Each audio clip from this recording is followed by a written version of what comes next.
I thought I could avoid this topic entirely since people who know me in real life know how passionate, to say the least, I get about this topic. I touched on it very briefly when it came to the AI buyout, but now it's just getting ridiculous. Hello, what's up, and welcome everyone. My name is Miss Quinn, and yes, we're going to be talking about AI within the creative space. In December 16 of 2014, a survival game unlike any other was released on early access. Subnautica had been received very positively by the community. At that point, we've only really had The Forest on early access on May 30th of 2014. So it was great to see that year was a great time for survival games. And because of that, it's also very obvious that after the official release of Subnautica, like 4 years later on 2018, that it would gain an even bigger audience. And with an even bigger audience, guess what? It's like a party pack for a company. This means that a sequel is more than likely to occur, since it would also mean, it would be a bigger release, meaning a more hefty chunk of change for these companies. Now, earlier this year, they decided to pull a wild card from Uno and replace the founders of Subnautica in the Unknown Worlds. Charlie Cleveland, Ted Gill, and Max McGuire were replaced immediately, and in an article by Games Radar, they mentioned that they didn't even know if it was voluntarily or not. However, that was quickly revealed weeks later on July 10 of this year when Charlie Cleveland tweeted about a lawsuit. And sure enough, here it is. If you want me to do a separate video for the lawsuit, please let me know that in the comment section down below. Since October of this year, it is well known that Subnautica aims to fully be committed to being an AI first company, and it kills me. We all know that PUBG has also announced that they're wanting to be AI first, and Zoe has also announced its intention to be AI first. But come on, we basically already knew that. It took only months for Inzoi to be created, and it seemed to come out of nowhere. This is unheard of when a life simulation game takes years in order to produce and get right, and sometimes not even then, considering that Sims 4 has had numerous of problems throughout the years. But hey, that doesn't matter when they release DLCs that are equally as messed up as a regular game, and their consumers eat it up like it's cake. And if you think that Subnautica's publisher Krafton would at least see all of the backlash that AI first, companies are getting, well, no, he probably didn't. For those of you who don't know, Krafton is essentially a South Korean company, and yes, as I stated before, fired the founders of Unknown Worlds straight off the bat. Now, according to the lawsuit that Charlie Cleveland shared on his Twitter, Krafton fired them in order to avoid paying them a bonus of $250 million. However, Krafton is also claiming that they fired them because they wanted to save the game's quality, stating that after they got paid, they just didn't really give a damn anymore. Now, in my opinion, if you really want my opinion, I genuinely believe that Krafton didn't want to pay them. Any company that wants AI in their game development isn't really doing it because they love their workers so gosh darn much. Krafton aims to use AI to solve complex problems and increase company-wide productivity. I really don't like AI in creative spaces such as game development and in writing and art. I hate it. For any company to use it, I very, very, very slightly understand it, but I still really, really don't like it. It's way more understandable than a company that's worth millions of dollars for sake. Wanting to pursue AI workflow automation does not mean you care about your workers or what you turn out at all. I won't be surprised at all and if or when this company starts doing massive layoffs because of this. In my opinion, being pro AI in video games means being anti-employment. It means being anti-worker, because at the end of the day, they're straight up trying to replace these people that have spent years building and really working on their craft. all because you want to save a few dollars. These people are worth that much. Their paycheck is worth that much because they have earned that paycheck. They have earned the right to earn that much. And if these people are responsible for a game being worth thousands of dollars, so much that you can make a sequel from it, I'm sorry, it's not worth putting in AI in your company. If you love the thought of bringing down morale, I mean, yeah, go ahead, introduce this. Krafton is already restructuring their HR system and getting their already current policies set to be reorganized around AI. They fully aim to be fully AI as a They fully aim to be a fully AI first driven culture by the end of this year. Now, you're probably asking yourself, but Quinn, why does the lawsuit matter? Well, because they have been so AI focused, they have been caught with their hands in the cookie jar, ladies and gentlemen. You see, after the firing that they did, you can only imagine the mess that was going down. Although this is where it gets really ridiculous. Krafton at first was denying that it had ever used ChatGPT in order to consult over the Subnautica mess, but after Krafton denied its CEO consulted with ChatGPT on the Subnautica mess, Krafton CEO says he consulted with ChatGPT on the Subnautica mess. Yes, guys, the CEO actually admitted to it. He even gave a testimony and said he used ChatGPT like Google search. I'm sorry, what? He was first saying how he claims it was just a distraction to avoid, and destroy evidence. And it makes me laugh because really using it like a Google search? I started discussing this matter with various teams within the company to figure out what we could do. Kim testified in his deposition.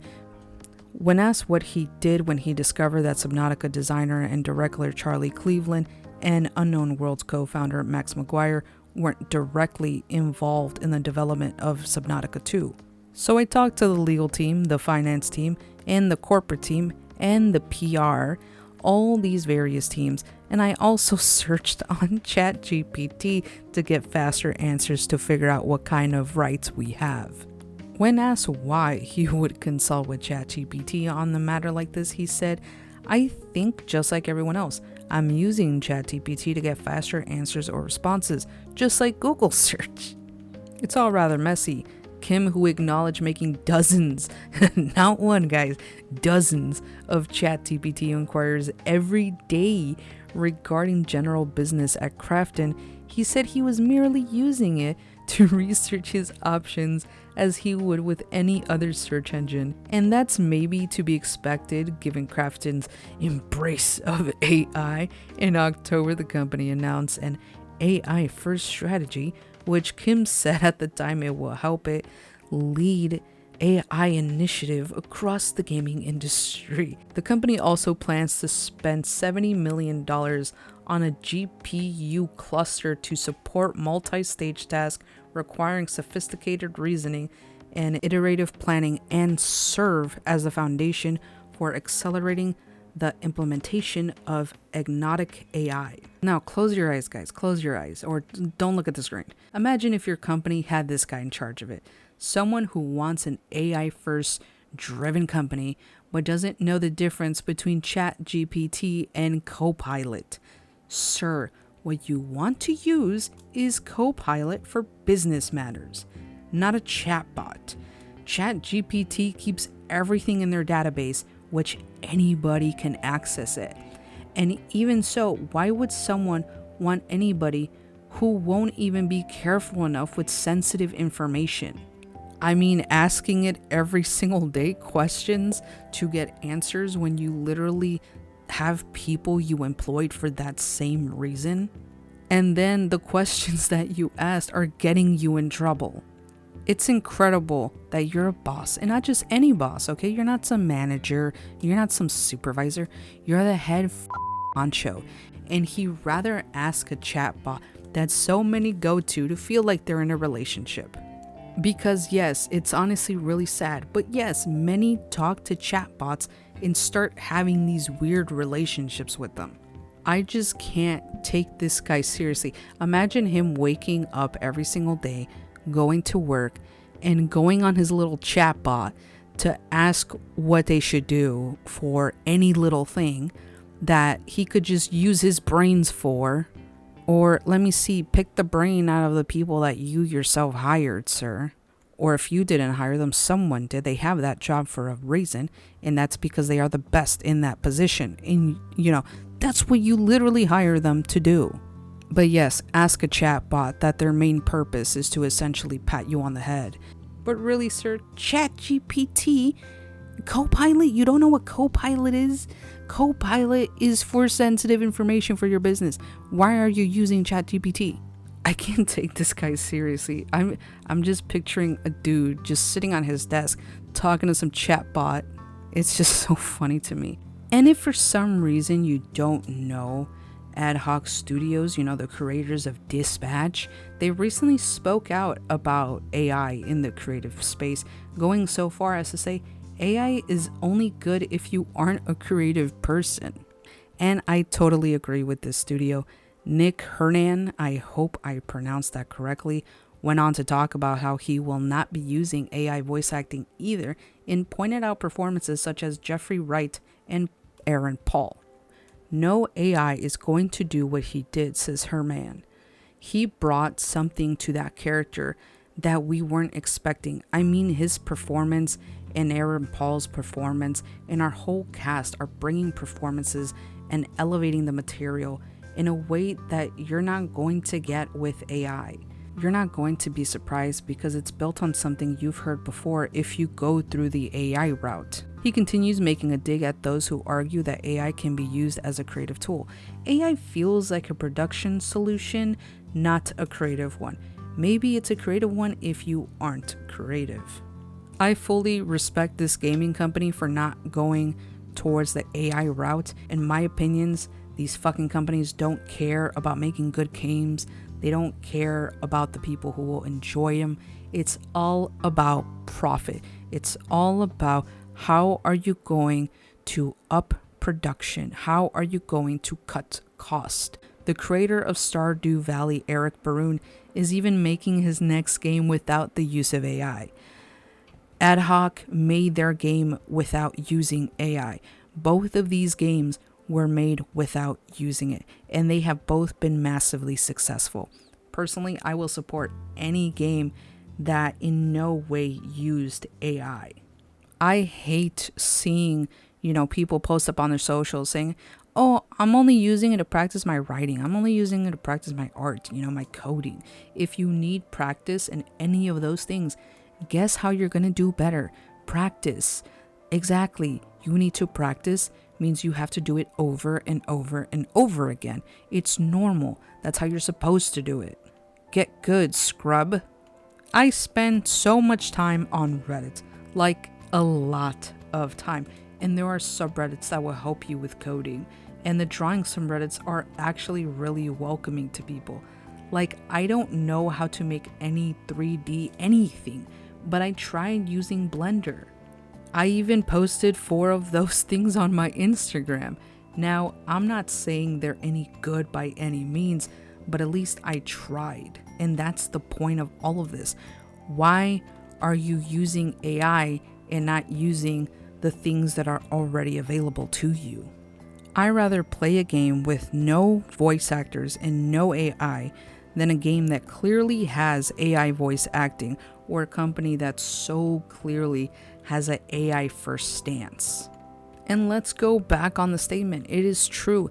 Using AI is not creative. The whole, I make AI art. I'm an AI artist. You are not an artist. Take that word out of your vocabulary. I'm so sorry if that offends somebody, but I really don't like it. The only way AI gave you that art is because it took it from other artists that actually did the work. But anyway, guys, I will leave it here because trust me, I will keep ranting on about it if you give me enough time. Remember, I do have a second channel where I uploaded my edited streaming VODs. I also stream on Twitch. I streamed on my second channel once, and I am thinking about doing it again, but probably next year, not this year. I also recently decided to dig up Hollow Knight from my backlog, and I don't know how people do it. I don't know. Anyway, thank you all so much for watching, guys. Stay awesome, stay you, and have a great rest of your day. Bye-bye.